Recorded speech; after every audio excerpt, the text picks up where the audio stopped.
Estrada, where it all started, itong issue sa Ayungin Shoal, at lalong nabulatlat ito sa panahon ni Noynoy Aquino, and sinalo lang ito ni Duterte.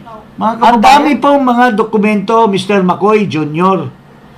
Pero walang naglakas loob sa mga alipores mo na magsabi sa iyo kung anong mga katotohanan. Nagmumukha ka tuloy na basang sisiw. Nagmumukha ka po tuloy na kakatawa-tawa. Parang pinapabayaan ka ng mga tao mo na magsasalita. Tulad nung... Ito nga mga kababayan, bago natin ituloy ang video na ito, kung bago ka lang sa aking YouTube channel baka pwede makahingi ng like at subscribe at click mo na rin ang notification bell para updated ka sa aking nilalabas na bagong video. Salamat po. Kung ay ang sinasabi sa agreement na yan na kailangan tayong magpermiso sa ibang bansa para gumalaw sa ating sariling teritoryo, ay mahirap siguro sundan yung kanyang klaseng agreement. Kami na nakakaalam sa mga issues ay naaawa sa ating Pangulo, McCoy Jr. na wala man lang nag-advise, wala man lang maglakas ng loob. Naglakas ng loob na, sir, huwag ka muna sasalita, sir, kasi mukhang walang saysay po yung mga sinasabi tungkol dyan sa secret agreement, sa mga dinadaldal mo na walang mga dokumento at ganito, ganyan.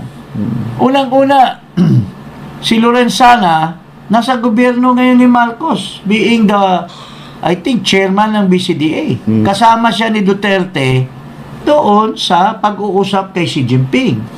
Okay. Si Ed Anyo. Itong Ed Anyo, nandyan ngayon sa National Security Council as the chairman or National Security Advisor. nandyan ngayon. Advisor. So, nandyan si Ricky Manalo, dating undersecretary yan. Sa panahon ni Yasay, panahon ni Cayetano, andyan yan.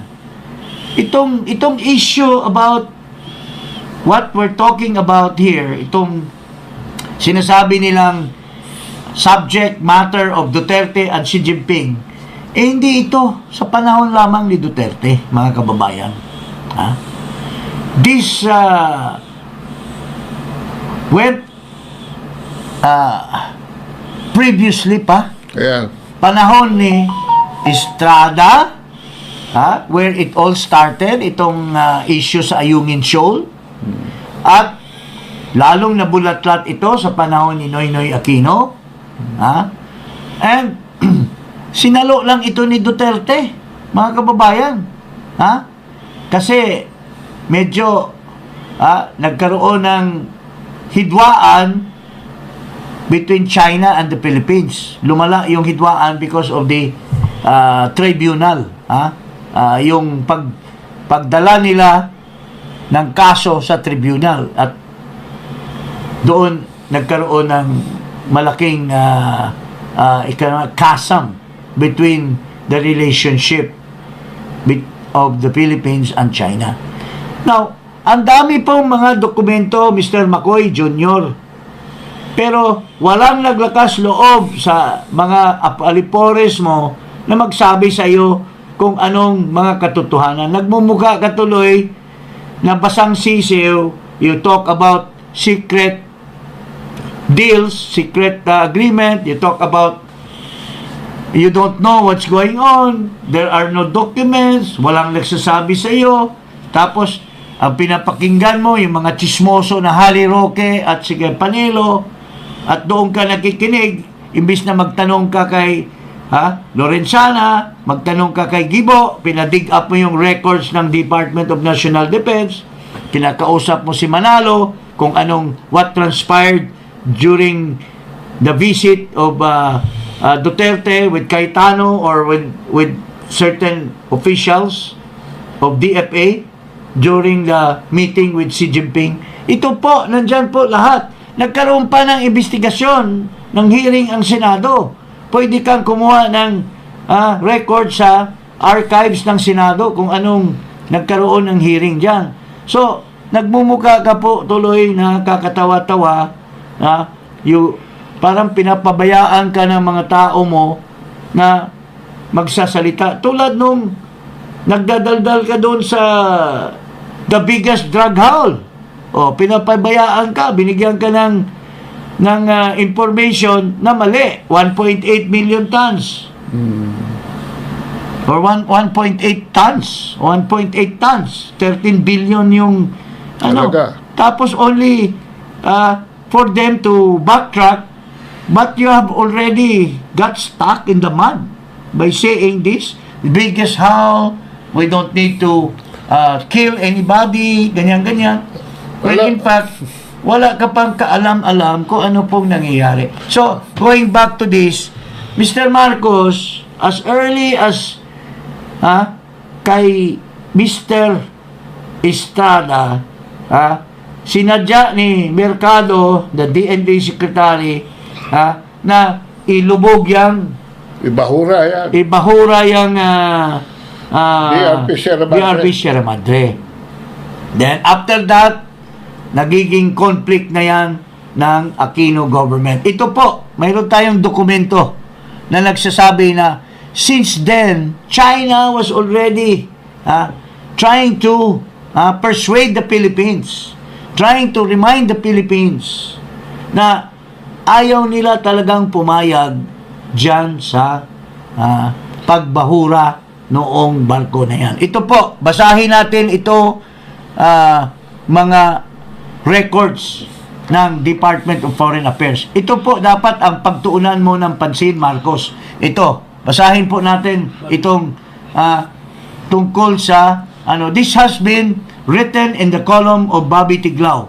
And Bobby was able to get documents that would show that ang China, hindi lang ngayon, noon pa, Tagal sinasabi na. na at alam ni Defense Secretary Volter Gasmin ito, and in fact may commitment si Volter Gasmin. Bakit hindi nyo i-dig up yung mga records na yan para magkaroon ka man lang ng konting knowledge, Mr. McCoy Jr. Ito po. Here are two DFA memos, one dated April 23, 2013, from DFA Secretary Del Rosario reporting the Chinese demand for the PH to comply with its agreement made in 1999. The other is from PH, Philippine Ambassador to Beijing, Basilio, dated March 20, 2014, to tell Del Rosario reporting the same demand from the Chinese. I didn't know that Duterte had such powers as in time to travel back to 1999 and even disguise himself as Estrada. By the way, these documents are in the annexes of Philippine versus China arbitration case available online. Okay. Basahin natin. Pwede bang palakin yan? Ito, confidential and urgent. Mr. Marcos, sana pakuha mo itong dokumento na ito sa Department of Foreign Affairs. These are official documents. Memorandum for the President. Ito, pinadala ni Albert Del Rosario kay Noynoy Aquino. Cabinet Secretary, Secretary of President, DND, National Security Advisor. Walang kumikibo sa iyo na ito po ang demand ng China since 2013. Ito po, basahin natin. The department wishes to inform the President that the Chinese government already made 3 demands or demarches on the issue of Ayungin Shoal. Okay. First was on 11 April 2013 when Philippine Ambassador to China, Erlinda Basilio, was called to a meeting with Special Representative Wang Xiaodu of the Department of Boundary and Ocean Affairs of the Chinese Ministry of Foreign Affairs. Second was on 16 April 2013 when Chinese Ambassador to the Philippines Ma Keqing requested a meeting with Undersecretary Evan Garcia.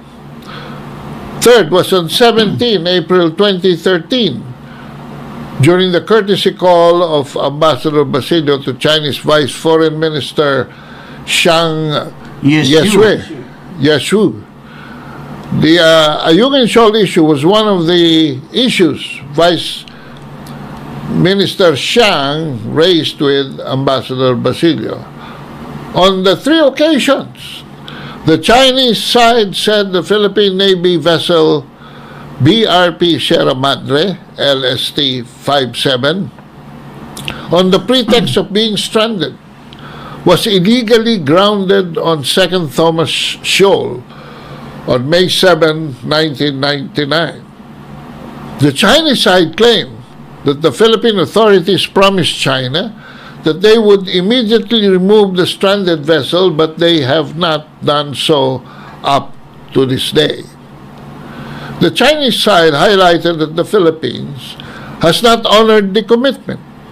The Chinese side further alleged that radar facilities have been built on the vessel and mooring ropes were installed around the grounded vessel. The Chinese side said they are afraid that the Philippines will build structures at the shoal in violation of China's sovereignty and also the ASEAN-China Declaration of Conduct of Parties to the South China Sea DOC. The Chinese side has repeatedly made representations to the Philippines to honor its commitment. They said 14 years have passed and China has given enough time to the Philippines and China has been very patient. Ayan, mga bansa. This is the second memorandum, no? Confidential, extremely urgent. That's how the Philippine government then was Ito yung mga records, no? Ito. History. This was addressed to the Secretary of Foreign Affairs. OSEC, copy furnished, OCO, from Beijing, PE. Philippine Embassy in Beijing.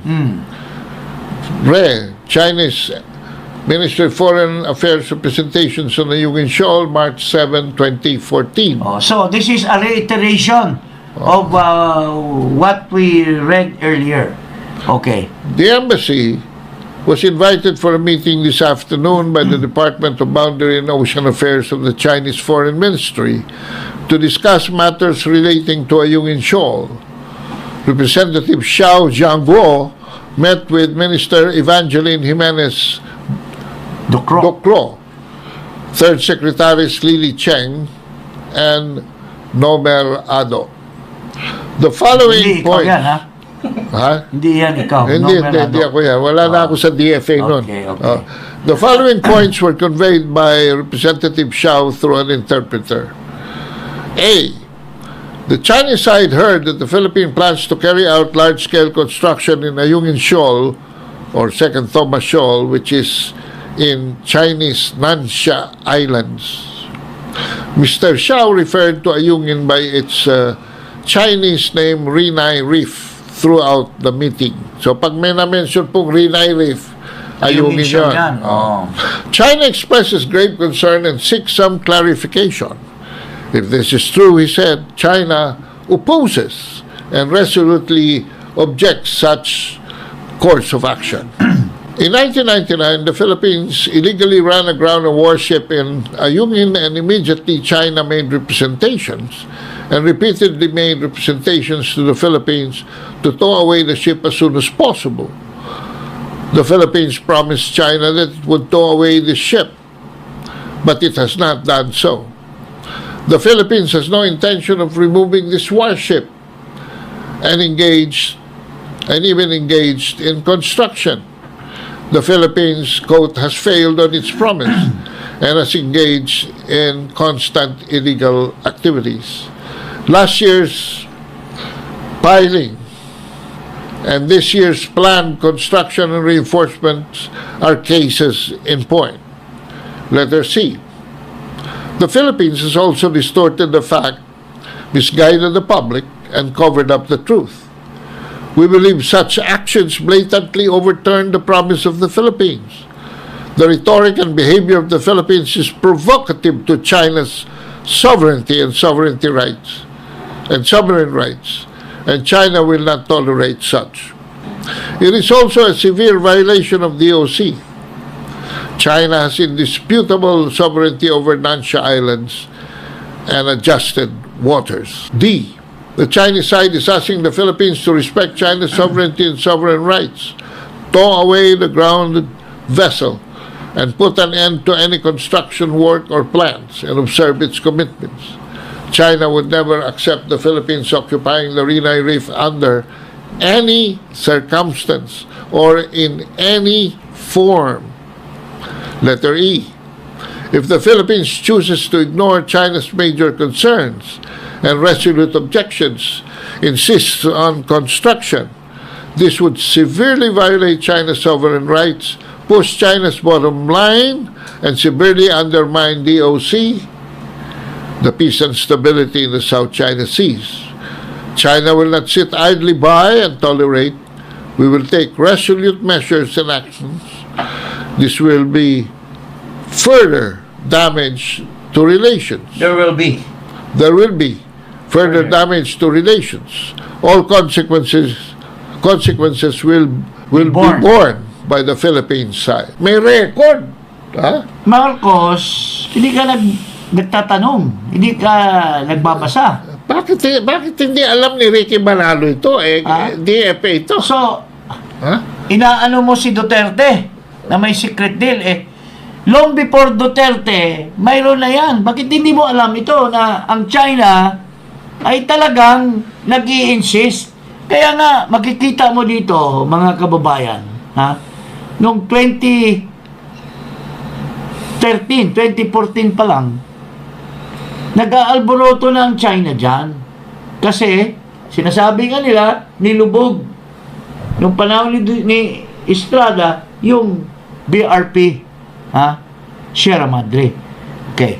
Pero, napaka-pasensyaso ng China. Hindi pa tayo ginera.